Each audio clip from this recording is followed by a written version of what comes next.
President Trump backing down on his own policy, ripping migrant children away from their parents at the border. Now, if you've been following this, you know the president has lied repeatedly about creating this policy, about how it works.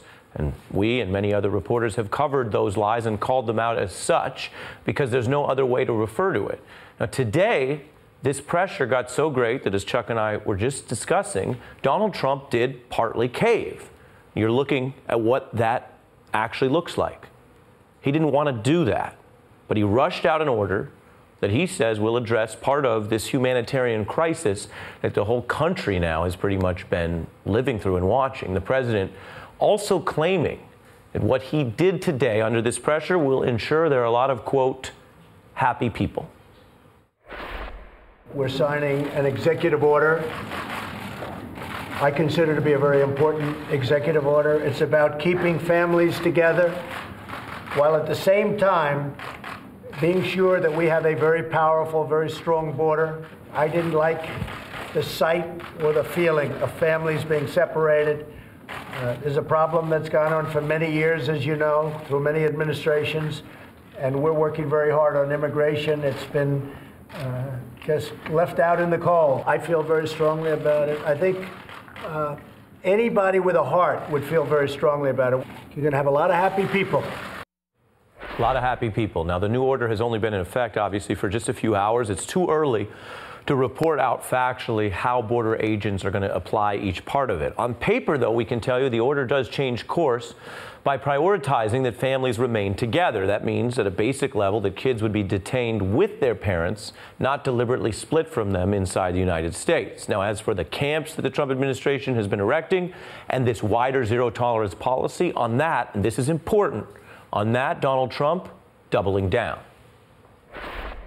We're keeping families together, and this will solve that problem. At the same time, we are keeping a very powerful border, and it continues to be a zero tolerance. We have zero tolerance for people that enter our country illegally. Zero tolerance, those aren't just buzzwords. That is the language, the legal force in Jeff Sessions' memo, which comes from the Trump administration. Trump also saying anybody with a heart would feel strongly about ripping kids and babies away from their parents. That's what the president said today because he's gotten busted. He's gotten in trouble. As Chuck was just reporting, he has been completely contradicted and rebuked by his own elected representatives in his party. But I want you to know, because we track this, what else he's been saying. Here's what he said yesterday.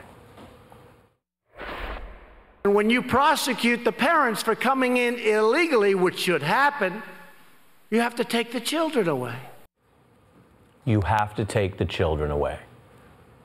We don't always know what Donald Trump thinks. This week, this past 2 weeks perhaps, have been, for many people, a new low. But that is what he said you have to do. That was the position. Today he says he doesn't like seeing that. And it was Donald Trump and Jeff Sessions and Secretary Nielsen who stood by this cruel policy and not only said this is what's necessary, that's a kind of a hard-headed debate, but they went back many times to a word we have been reporting and exposing here, a word that anytime you hear it in this context should send chills down your spine, and that word is deterrent, the idea that splitting up families would be a deterrent. In other words, when you hear those reports of children crying, of begging for their parents after being ripped away, that is a goal of the policy. And so as we report that Trump is changing course, and that does mean something, we also report on what it means to have that cruel deterrence as a goal, what it means that the president has been lying about this. He also said on process, you can't change this by executive order, okay? Keep that in mind, because the order he just signed, of course, is the opposite. Keep that in mind when you hear him say that what he did today could have never been done this way. All they have to do. You control both chambers of Congress. No, the Democrats do. Excuse me, by one vote? We don't need it. You need 60 votes. We have a one vote. Excuse me. We need a one vote. We have a one vote edge. We need 60. So we need 10 votes. We can't get them from the Democrats. Now, wait. You can't do it through an executive order. You can't do it through an executive order. That was Donald Trump on the front lawn. For context, that was when he went out in the front lawn on the day that Paul Manafort was jailed. Donald Trump held that big distraction press conference and ended up saying you couldn't do, well, what he just did tonight. How did this happen? Well, one clue is pressure. Not just from the elected officials and the Republicans in Congress who eventually got there, but it started, of course, somewhere else. Pressure from protests we've been seeing in local places, often organic around the country. That, of course, helps strengthen what happens on the Hill, which responds on Capitol Hill, Democrats led, and then Republicans joined and said this has to stop. Opposition also, we're learning from leaks inside Donald Trump's own family, a family that, of course, has immigrants too. So what happens now, though, to the children who have already been separated under this policy, which Donald Trump now says is regrettable and a bad thing? But what happens to them? How will they and their families be cared for or addressed with this new fix in place? And what will happen to the new families that are still being held in these detention centers under what the Trump administration says is still a, quote, zero tolerance policy? I'm joined by California Congresswoman Linda Sanchez. She's vice chair of the House Democratic Caucus. Erica Andiola, co-founder of the Dream Action Coalition. Rashad Robinson, an executive director of Color of Change, which is the nation's largest online racial justice organization with experience in organizing these kinds of issues. And Mike Lupica, a columnist for the New York Daily News and someone who has used his pen to criticize Donald Trump.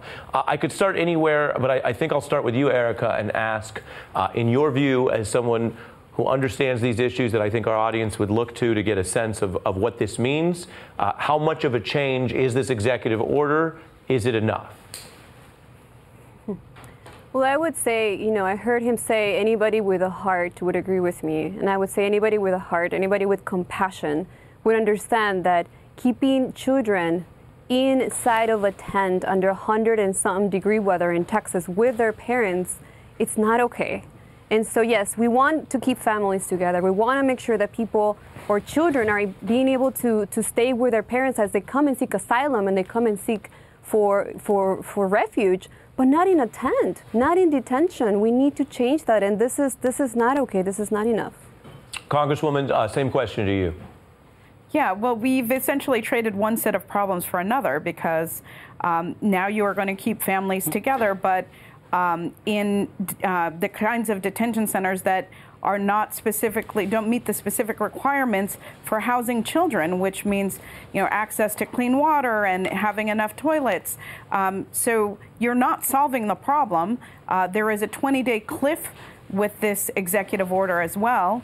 And what it simply is, it's using these children and the pain of these families being separated as a bargaining chip for the immigration bills that the Republicans want to put on the floor this week. It is simply a way to ratchet up the pressure to try to get the Republican Party, the Republican caucus members in line to pass a bill that is not a bipartisan bill and that ultimately ends up being a bill that is bad for families. Mike Lupica, this is a reckoning. This is a time when the country is having a deeper conversation about what the nation is, what we stand for. And Donald Trump partly folded tonight. I think that's significant because one thing we hear a lot from people, even regardless of ideology, is, well, maybe nothing matters and what's the difference, or look to the next election. This is not about elections. This is not about politics. This was about something that was so objectionable to so many people.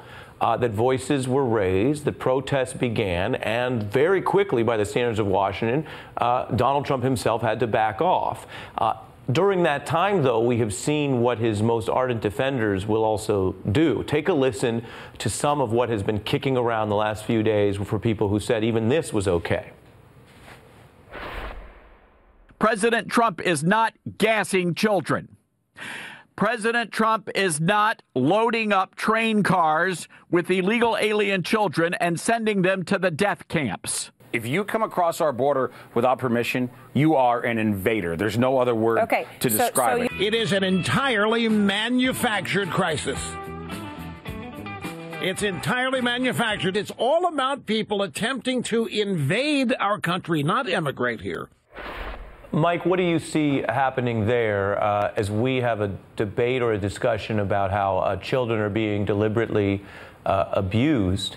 And then you have people likening this to everything from World War II to a wartime invasion. You know, Ari, I wonder what all the who's over in Whoville are saying now, because they have to be in full retreat, and including all the people like Laura Ingraham who said this is like summer camp. This wasn't about humanity today. This wasn't about heart.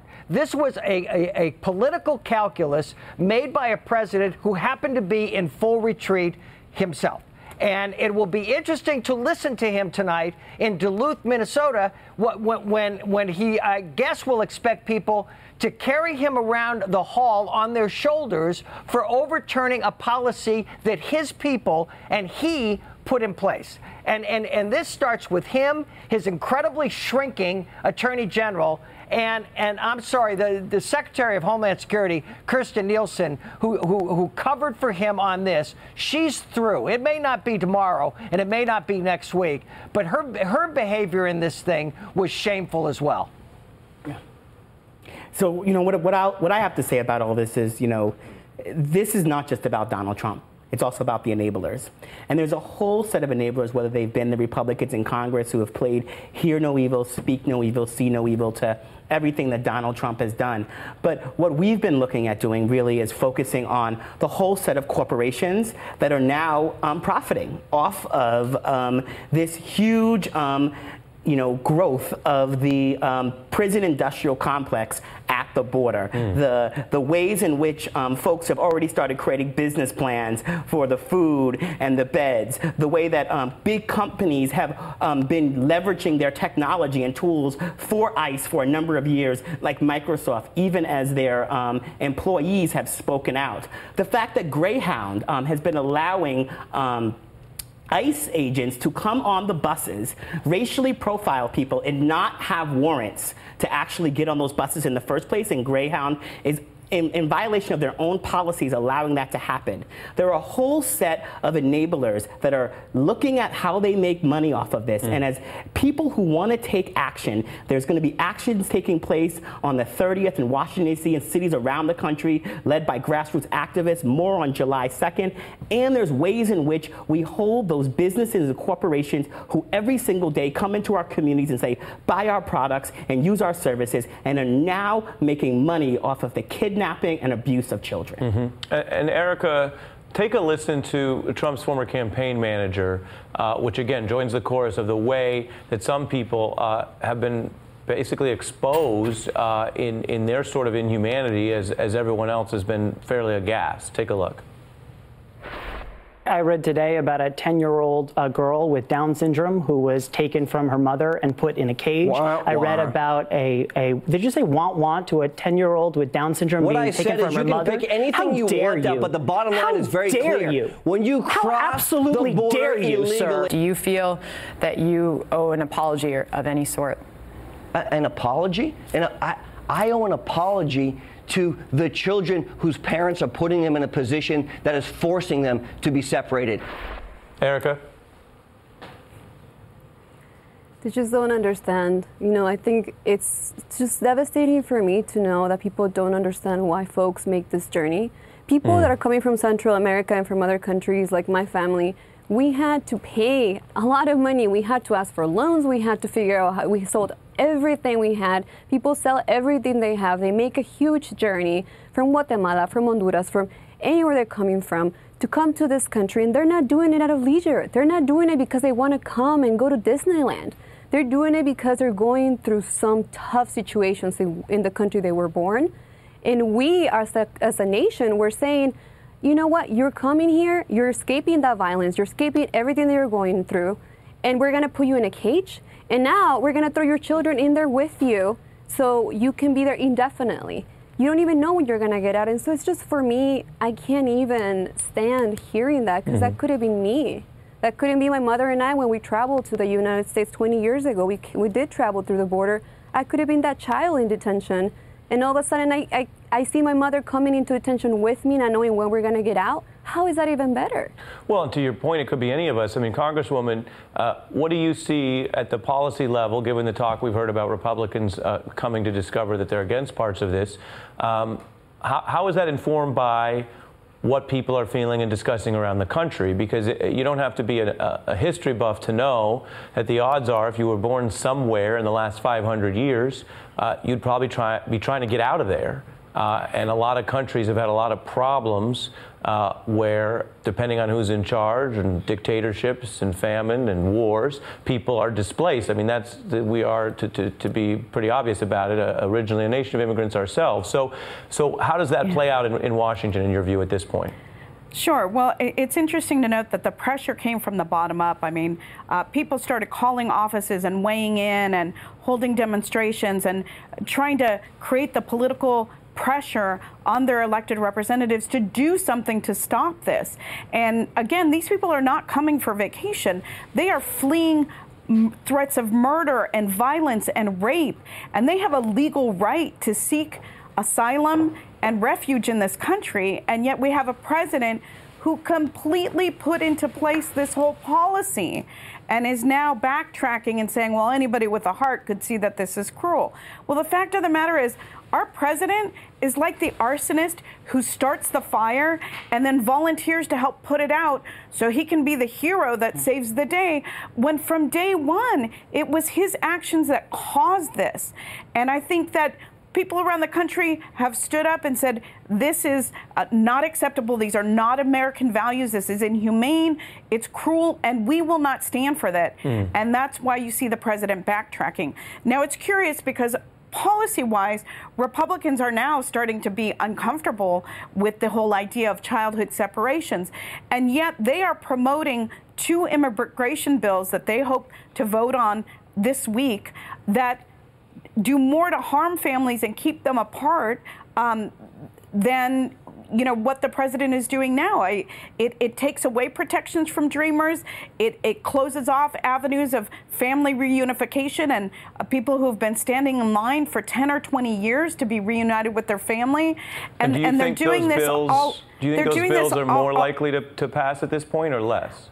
Well, it's interesting to know because, the president blames Democrats, and yet we're never invited to the table to work out a bill. We have several bipartisan bills that I believe in my heart and soul, if you put them up for a vote, they would pass with Republican support. Right. And yet the 2 bills that we're talking about were completely drafted, and they change hourly. They're completely drafted by the Republican caucus.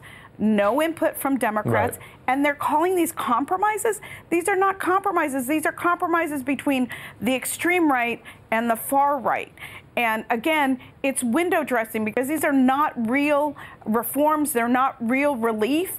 And I believe that there are several among the group that in the Republican caucus that like to tout that they're working on the immigration problem.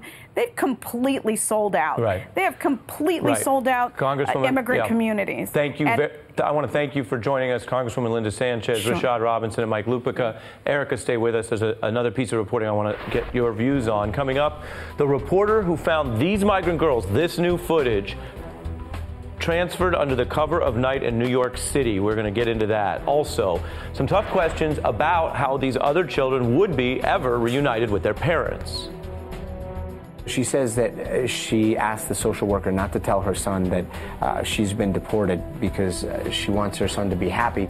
In other news later in the show, Michael Cohen now reportedly angry that Donald Trump, the billionaire, won't pay a couple $100,000 in legal bills. Donnie Deutsch sat down with Michael Cohen and will tell us about that. And Tony Schwartz back at 30 Rock on Trump pushing the boundaries of moral leadership. I'm Ari Melber, and you're watching The Beat on MSNBC.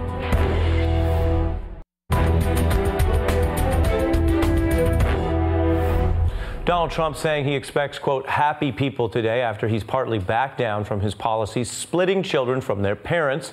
But for the more than 2,000 children who've already been separated under Trump's policies, well, the damage goes on. NBC News speaking to a Michigan foster mother caring for 5 migrant children split from their parents.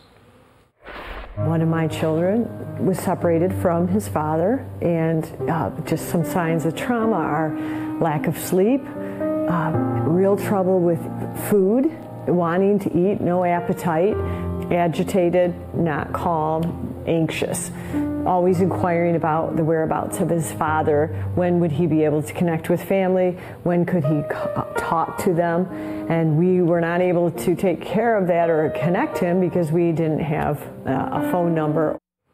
Now, some of these children were taken thousands of miles from their parents, and they arrive in new cities, even, we're learning, under the cover of night, and that includes Manhattan.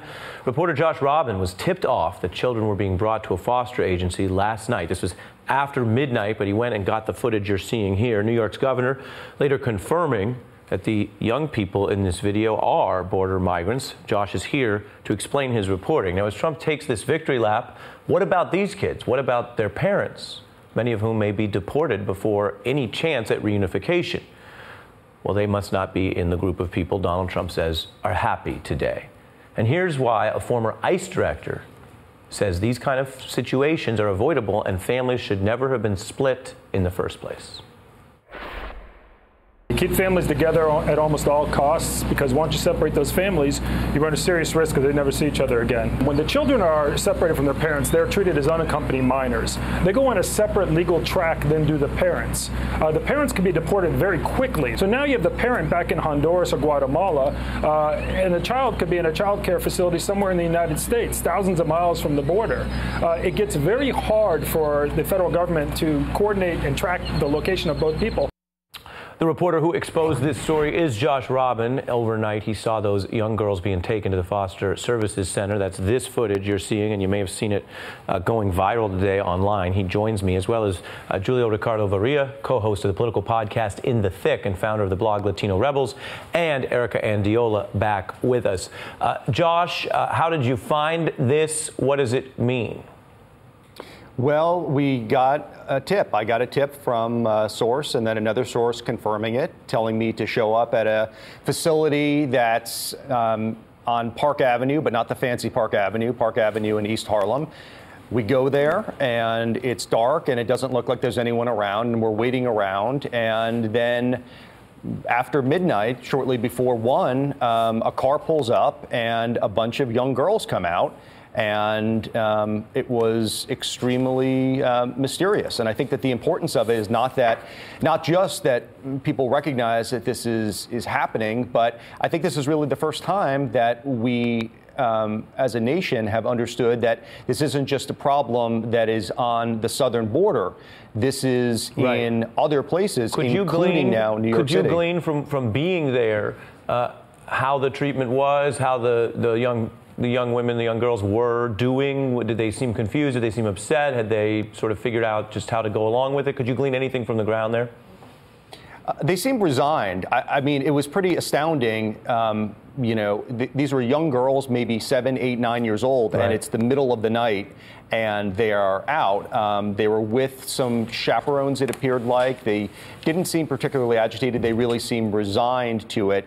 They were put into a car afterwards. They went inside to this facility for about an hour and then emerged covered so as to conceal their identity. Yeah, we're looking at some of that. I mean, and one can understand why that measure may be taken as they're loaded into this car, but it's also, it's also children in New York under a black blanket, effectively.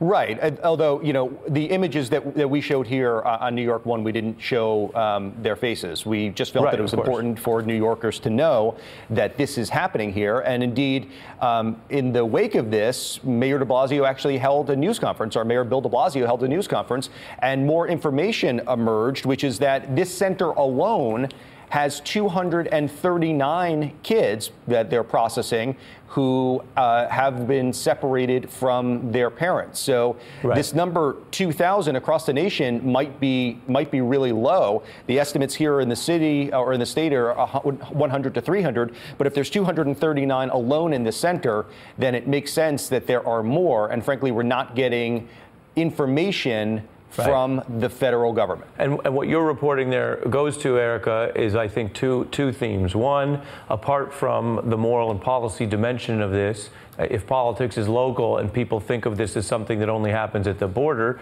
this reporting shows just how wrong that is. If young people are being effectively orphaned by these Trump orders, that's something that then has years of consequence, not only for them, but for every part of America that has to deal with it. Number two, reading from the New York Times reporting, however these young people may appear in the moments on camera, the Times shows institutions by the nature warp these attachments of the children that they long for, that they need, and they're then lifelong risk for cardiovascular and mental health disease, risk of course, lasting emotional problems. An expert telling the Times the earlier they're out, the better. Put that in a context for us, as tonight's news is, number one, Trump partly backing down on doing this, but number two, thousands of these kids in this situation. That continues. This is a problem that it's gotten to a point where America has woken up and has said, no, you're getting children ripped away from their parents.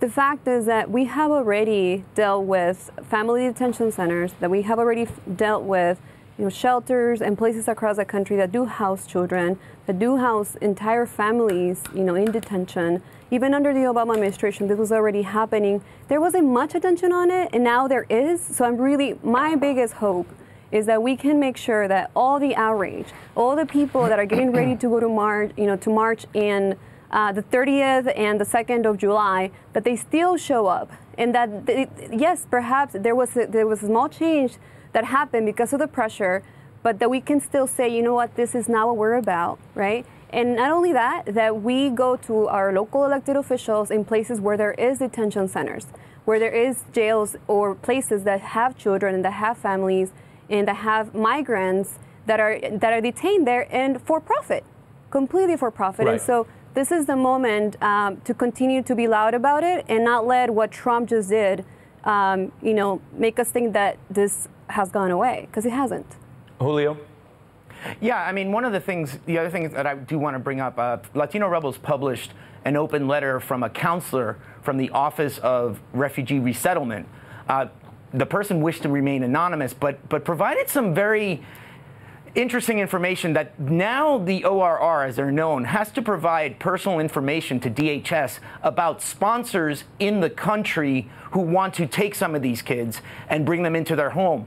Now, it could be a parent, it could be a sibling, it could be an aunt or an uncle, but there's a fear now that these sponsors, some of them might be undocumented, and by giving this personal information to DHS and ICE, they're also at risk of being deported. So what you're seeing is not necessarily immigration as a humanitarian push. What you're seeing in the Trump administration is pure enforcement, and it's happening not just in DHS or in ICE, but it's happening in places like the ORR, which is known to, they're known to bring in kids to take care of them. But now you're seeing that those are the things that aren't being talked about. That's a big thing that the big question that I have in all this, Ari, is how are we tracking the rest of these families? Like, where are they going? We've already heard stories of parents in Central America who can't find their kids in the United States. And this is 2018.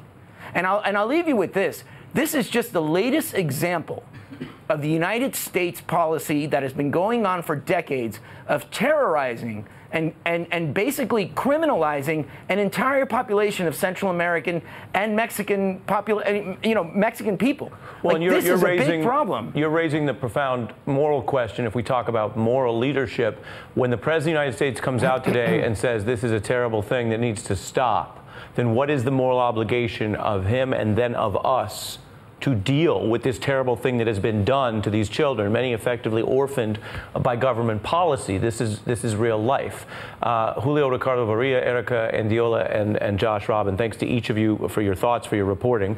Up ahead on The Beat, Donald Trump, as we've been reporting, talks about what he's changing, and we all reflect on what we've been through in these horrifying days.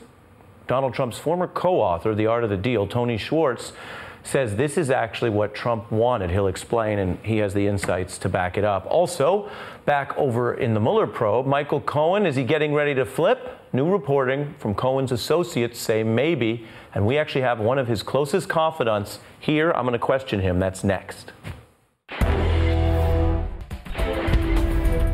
Welcome back. I've got a big guest for a new topic, Donnie Deutsch. You may know him as a Morning Joe panelist and MSNBC analyst, but he's also actually a longtime associate, if I can use that word, Donnie, of Michael Cohen. Friend. Associate assumes we're doing business together, but it's a friendship. A friendship. A friend.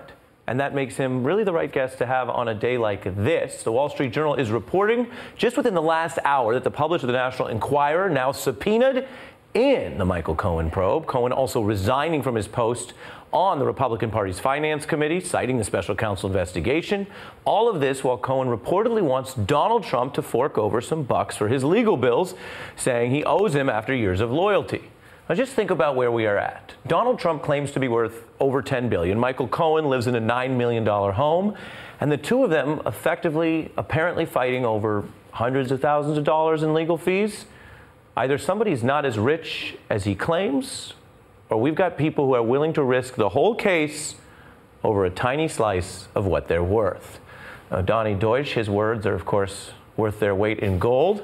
He spoke to Michael Cohen as recently as today and has spoken before about this case.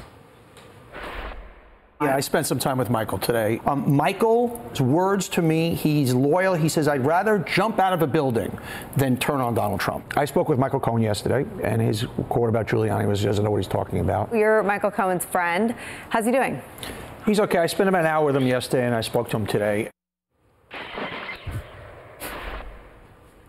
Friend of FOC. Friend of Cohen? Yes. FOC. You know, it's interesting. He and I have a complicated relationship in that anybody who watches MS knows how I feel about Trump and his boss, ardent anti-Trumper. Yep. And it's been a complicated friendship because Michael and I have been friends all along. We go back 15 years, my friendship with him. And, you know, I've tried to kind of help him in a way, and always my advice to him is the same as if he had been working for any president, that at the end of the day, Michael's going to have to do what's best for his family, because certainly he does not have a loyalist on the other side of the equation. Do you think today he understands that more than previously? I think every day he's understood it more and more. And I think, you know, the way you kind of frame the issue about the payments, but that's not what they're fighting on. I think Trump has stepped aside from paying because I think he wants the assumption being, well, none of this is my gig. You know, if it gets out that he's paying for it, well, then he can't say I have nothing to do with this. And Michael also switched lawyers because his previous lawyers were very good for the data dump, and I think he's got the right lawyers in terms of with the right lawyers for what? Because sometimes you want the right lawyers to fight, and sometimes you want the right lawyers to find a solution. Either way, I would be hiring a lawyer who knows what's going on. So he hired a guy who was running the criminal division of the Southern District for a couple of years. So either way, you're going to want that lawyer. Let's put it down like this. Most federal cases don't end in a trial. Correct. They end in some sort of cooperation. Correct. That doesn't presuppose that you always have the goods on everyone else. But do you think Michael Cohen is in a mindset, today you spoke to him, where he might cooperate? I'm going to speak for what I think, not for what Michael Cohen. Okay. You know, I believe at the end of the day, Michael Cohen is going to do, and I've said this before, what you would do, what I would do, to do what's best for him and his family. If there was any morsel of, because my early talks, you saw it in there, was he would talk like, this is it. I could never be that guy. I could never turn. And I wondered, and I've asked Michael over and over, doesn't Trump get it? He knows what you have. You know, there's no secrets. What might he have?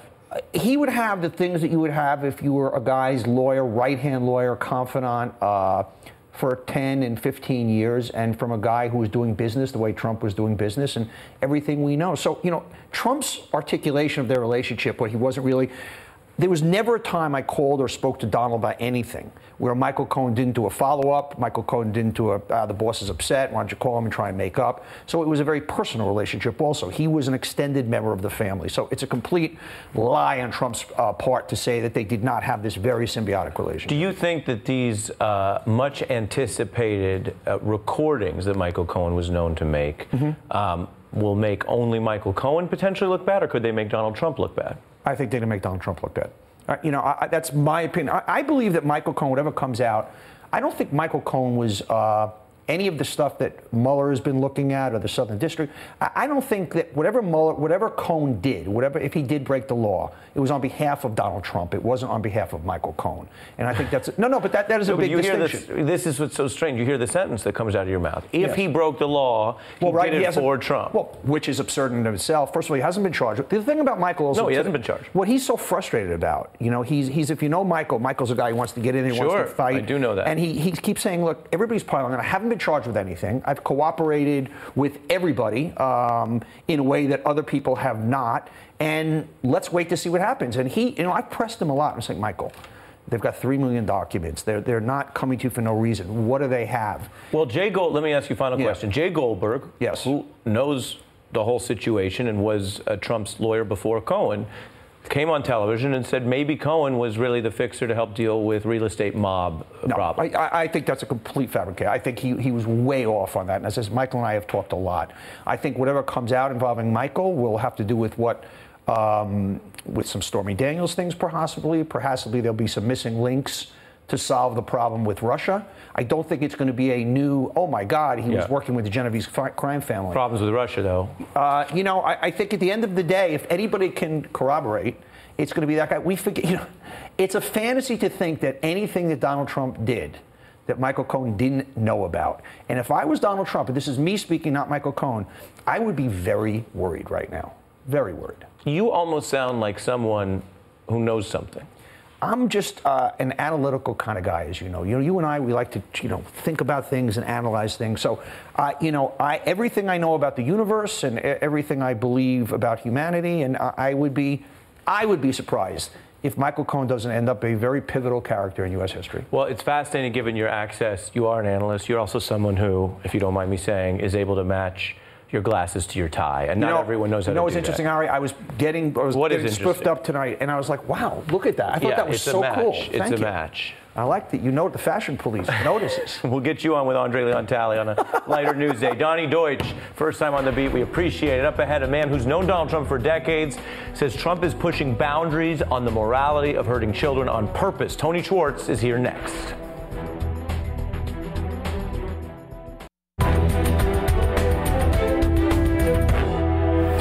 Here's a news lead we don't always say. Tonight, the president backed off one of his most controversial policies under pressure, splitting kids from their parents, housing them in cages, the backlash from critics who said this is beyond the pale. Now, Art of the Deal co-author Tony Schwartz says that's actually the point, arguing Trump likes to test boundaries to see what he can get away with, and it's related to all sorts of other Trump issues that he's facing, including Mueller, and whether Trump feels empowered enough to test that boundary. Now, we just spoke with Tony. He's also CEO of the Energy Group and the author of The Way We Work Isn't Working. And he told me, in the context of everything happening tonight, that this also relates back to that North Korean dictator meeting in Singapore. I think something really significant happened in Singapore that doesn't have to do with any good outcome, and that is that Trump stood with this guy and envied him deeply, because this is a guy who people do, as Trump said, stand up and pay attention to and stand at attention. And I think Trump is continuously, in a way that's a little bit stealth, every day trying to push to see what can he get away with, because his goal, his aim, I am now absolutely convinced, is to be able to be the American Kim Jong-un. So you're speaking very deeply to what is often known as the authoritarian mindset, which invokes the state to abuse, to use violence, to create human conditions that otherwise would not last. You mentioned the Donald Trump openly talking about this. Let's take a look at that. He's the head of a country, and I mean, he is the strong head. Don't let anyone think anything different. Right. He speaks and his people sit up at attention. I want my people to do the same. I mean, do you think that that there's any way that it fits into really almost anyone's sense of decency to say something so praiseworthy of a man who has killed, who has murdered hundreds of thousands of people? And what it speaks to is what I've often said before, this is a sociopathic personality. He doesn't have a conscience. So it doesn't even occur to him, literally, that there's something inappropriate, much less crazy, about saying what he has. How do you reconcile that with the number of people who, even if they don't endorse everything that he says, say they like that he's willing to break things and to break decorum, and they have separate beef with the failures of an establishment in the United States, in the economy, in the media, in the political system that has its own failures, and yet that doesn't mean endorsing human rights abuses. There are other ways you could be a disruptor. Well, it's really a question of whether we think that those people in positions of leadership not only need to have our ideological interests at heart, but also to have character and to stand for something. And I think, I'm sorry to say, that one thing it speaks to is that a significant percentage of the population, certainly up there near 40, are deeply ignorant about what is really going on and what the potential consequences of this. We've never lived under a dictator. So Americans have no idea what it means to have their freedom curtailed. They have no idea what it means to have people show up in the middle of the night and drag their family members off. Actually, they're starting to, because with the immigration situation. But generally speaking, we have no idea how extreme that is and how hideous that would be to live in a country like that. So you have a kind of blind support for Trump that I think is grounded in the feeling that the world is out of control. Many, many people feel that they do not have any control in their life, and that somehow this man who tells you over and over he's in charge, he's tough, he's in control, summons an emotion that overwhelms rationality and logic. So this is the darkest point I think you're raising, is the emotional abuse and consequence that is being deployed against these children itself secretly appealing to some people. Yeah, exactly. It's an emotional abuse, interestingly, of not just those children and their parents, but of us. Because if we're going to lower our standards to the level where we say, literally, the end justifies the means to the extent that we can have kids lying on concrete floors separated from their parents, are we really even then human beings? Is that really different? It's actually almost worse than you can imagine in the animal kingdom. So we're being dragged down. Our collective mental health and our characters being dragged down in a way that I think, certainly in my lifetime, is unprecedented. Yeah. Tony Schwartz, thank you as always for being here. Thank you.